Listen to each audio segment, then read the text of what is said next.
ನಂದು daily morning skin care routine ಏನಿರುತ್ತೆ ಅದನ್ನ ನಾನು ಶೇರ್ ಮಾಡ್ತಾ ಇದ್ದೀನಿ. ಫಸ್ಟು ರೋಸ್ ವಾಟರ್ನ ಯೂಸ್ ಮಾಡ್ತಾ ಇದ್ದೀನಿ. ಇಲ್ಲಾಂದರೆ ಟೋನರ್ನು ಯೂಸ್ ಮಾಡ್ಬೋದು. ನಿಮ್ದೇನಾದ್ರು ಡ್ರೈ ಸ್ಕಿನ್ ಇದ್ದರೆ ಯು ಕ್ಯಾನ್ ಸ್ಕಿಪ್ ದಿಸ್. ನನ್ನ ಸ್ಕಿನ್ ತುಂಬ ಅಂದರೆ ತುಂಬ ಡ್ಯಾಮೇಜ್ ಆಗಿತ್ತು. ಇವಾಗ ಒಂದು 50% ರಿಕವರ್ ಆಗಿದೆ. ಫಸ್ಟು ನಾನು ಅನ್ನೀವನ್ ಸ್ಕಿನ್ ಟೋನ್ ಆ್ಯಂಡ್ ಪಿಗ್ಮೆಂಟೇಷನ್ ಏನಿದೆ ಅದ್ರ ಮೇಲೆ ವರ್ಕ್ ಆಗಲಿ ಅಂದ್ಬಿಟ್ಟು ಡರ್ಮಾ ಅವ್ರದ್ದು 2% ಕೋಜಿಕ್ ಆ್ಯಸಿಡ್ ಸಿರಮ್ ಯೂಸ್ ಮಾಡ್ತಾ ಇದ್ದೀನಿ. ನನಗಿದು ಯೂಸ್ ಮಾಡೋಕ್ಕೆ ಸ್ಟಾರ್ಟ್ ಮಾಡಿದಾಗಲಿಂದನೂ ಡಾರ್ಕ್ ಸ್ಪಾಟ್ಸ್ ಏನು ನನಗೆ ಅಷ್ಟು ರೆಡ್ಯೂಸ್ ಏನು ಆಗಿಲ್ಲ, ಸ್ವಲ್ಪ ಡಲ್ ಆಗಿದೆ. ಬಟ್ ಪಿಗ್ಮೆಂಟೇಷನ್ ಮತ್ತು ಅನ್ನೀವನ್ ಸ್ಕಿನ್ ಟೋನ್ ತುಂಬ ಕಂಟ್ರೋಲ್ ಆಗಿದೆ. ಆ್ಯಂಡ್ ನೆಕ್ಸ್ಟ್ ಬಂದು ಮಾಯ್ಶ್ಚರೈಸರ್ ಎಮೋಲಿನ್ ಅವ್ರದ್ದು. ಇದು ಎಲ್ಲ ಸ್ಕಿನ್ ಟೈಪ್ಗೂ ಯೂಸ್ ಆಗುತ್ತೆ, ನೀವು ಯೂಸ್ ಮಾಡ್ಬೋದು. But before using any product do patch test. And ಬೇಡ ಅಂದ್ರೂ ಬರೋ ಅಂಥದ್ದು ಇದು ಒಂದೇ ಪಿಂಪಲ್ ಅನಿಸುತ್ತೆ ನನ್ನ ಲೈಫಲ್ಲಿ. ಏನೂ ಮಾಡೋಕ್ಕಾಗಲ್ಲ, ಅವರು ಒಂಥರ ಗೆಸ್ಟ್ ಇದ್ದ ಹಾಗೆ.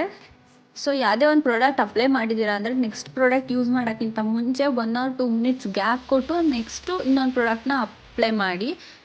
ಆ್ಯಂಡ್ ಯಾವುದೇ ಪ್ರಾಡಕ್ಟ್ ಆದ್ರೂ ಬಿಫೋರ್ 24 hours ಪ್ಯಾಚ್ ಟೆಸ್ಟ್ ಮಾಡೇ ಯೂಸ್ ಮಾಡಿ. ಯಾಕಂದರೆ ಸಮ್ಟೈಮ್ ಕೆಲವೊಂದು ಪ್ರಾಡಕ್ಟ್ ನಮ್ಮ ಸ್ಕಿನ್ ಟೈಪ್ಗೆ ಸೂಟ್ ಆಗೋಲ್ಲ.